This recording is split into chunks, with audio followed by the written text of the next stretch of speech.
What is the difference between a student and a disciple?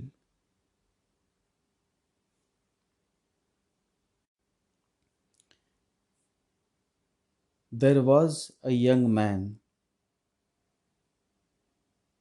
and one day he set out on his journey to find the truth, to find God. And after a long journey, he came to the Himalayan mountains. There was a small village. He found a great master sitting under a huge banyan tree, and many villagers would come to seek his blessings. The man decided to stay near the banyan tree. Every day he would sit near the master, but the master would never look at him. The master would ignore him. He would meet others, but he would never look at him. But the young man was a man of heart. He had been a meditative person. Love was his goal. Love was the only language that he knew. So he stayed. He stayed for weeks, for months, and the master continued to ignore him. 2 years had gone by, and one afternoon it happened. For the first time, the master looked at him, and the man's eyes were filled with tears. Those were the tears of joy, as if the whole world had stopped, as if he was reborn at that very moment. How deeply compassionate were those eyes! Just for a minute, the master looked at him.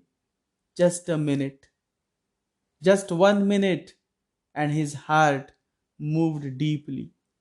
So much so that something happened in his inner being, something that cannot be expressed in words.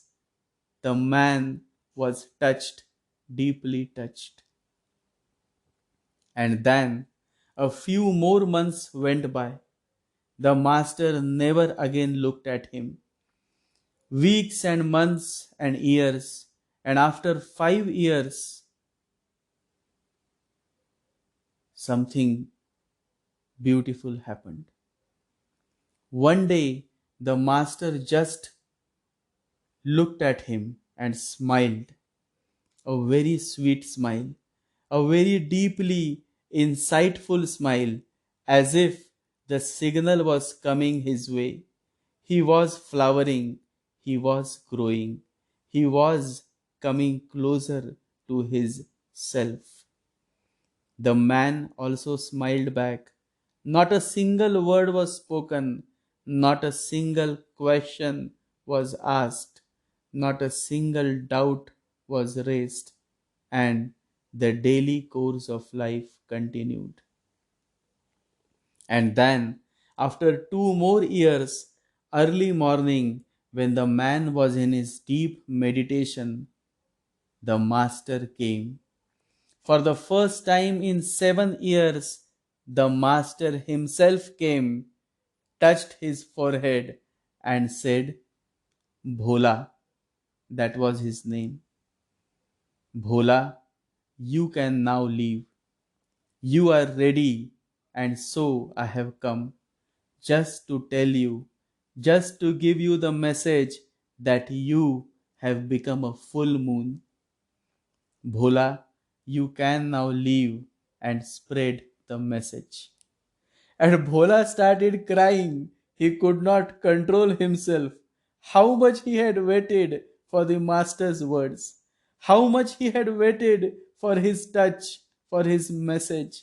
And now, when the moment had come, when he was finding that something was happening, that the master himself was telling him to leave and spread the message, he was finding it difficult to move away from the master. But the master said, Bhola, is there any difference between me and you? Wherever you are, I am with you. Now you leave and spread the message of love. The world needs you. Go ahead. And it is said that Bhola traveled all over the world, touched many lives, healed many lives. But whenever anybody would ask him how he met his guru, he would say just three times. First time he looked at me, the second time he smiled at me, and the third time he touched with his grace. And that is all. A student can wait for a few weeks. A disciple, a true devotee, can wait for eternity. This is the difference between a student and a disciple. Bhola was not a student, he was more than a student. A student cannot be patient. A student is always in rush. He wants to accumulate knowledge. A disciple is always patient. A devotee is always patient. All that the Master wants from you is faith and patience.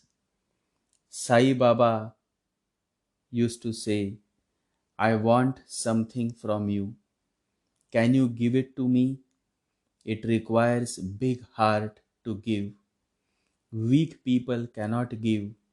I want faith and patience from you.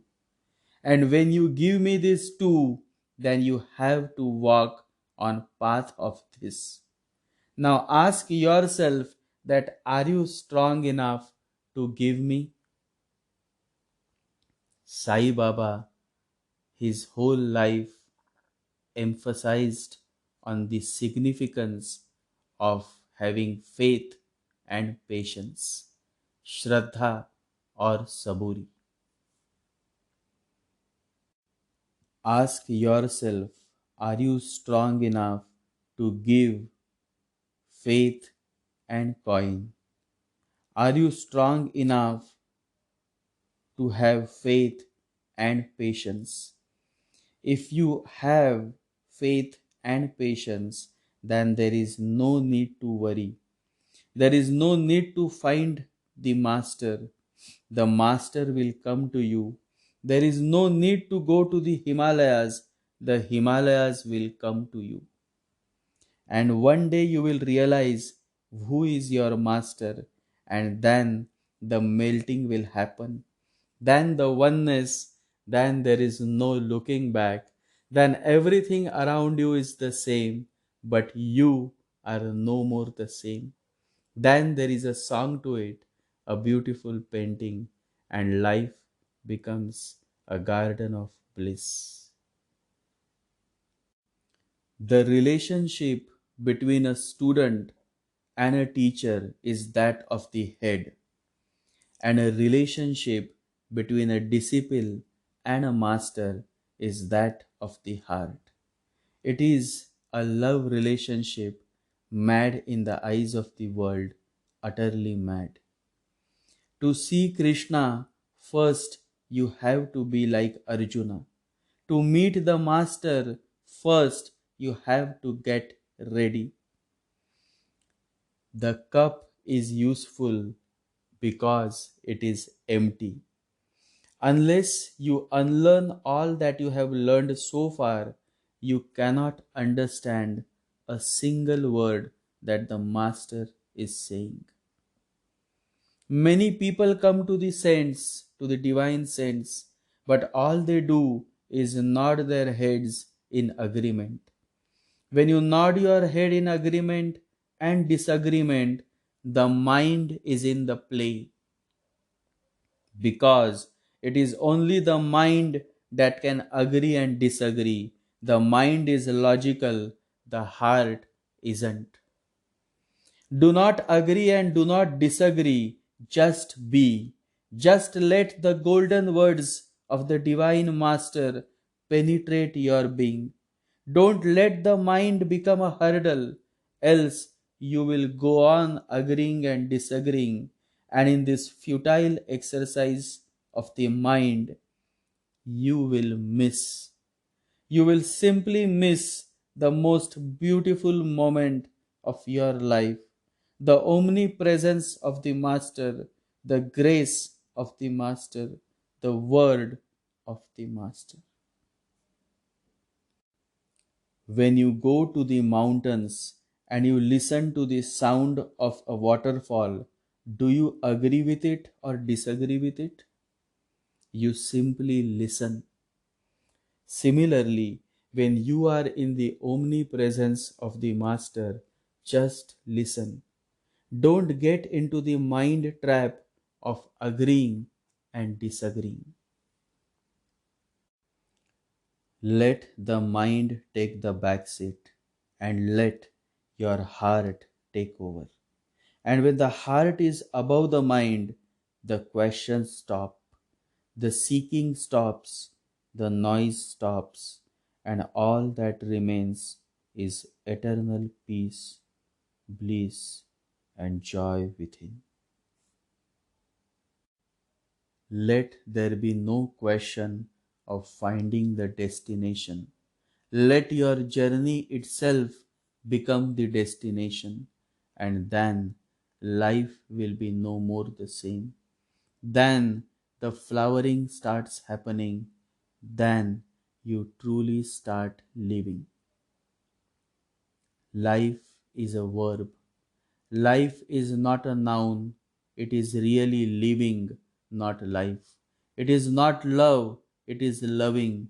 It is not a relationship. It is relating. It is not a song. It is singing. It is not a dance. It is dancing. See the difference. Remember the difference. Let us all make our life a verb and not a noun. Let us rejoice in living and not in seeking. Let us spend our life in loving, in singing, in dancing, in celebrating. Let us all flow like the river without the worries of how to find someone. Let us all be with ourselves, deeply rooted within our hearts, for that is the true essence of meditation. Let us all be like a bird, living moment to moment, without regretting our past and worrying about our future. Let us all be here now, because past is no more and future is not yet. Now is the only moment, and to be meditative is to be in the moment. Live like a bird, be like a bird, live the moment.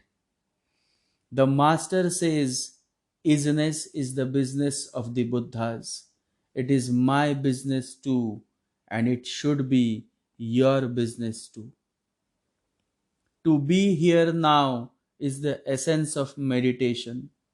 Come, come you all, overcome the mind, still the mind. To a man who stills the mind, the whole universe is available. Come, let us all meditate, let us all focus within by turning inwards. Meditate.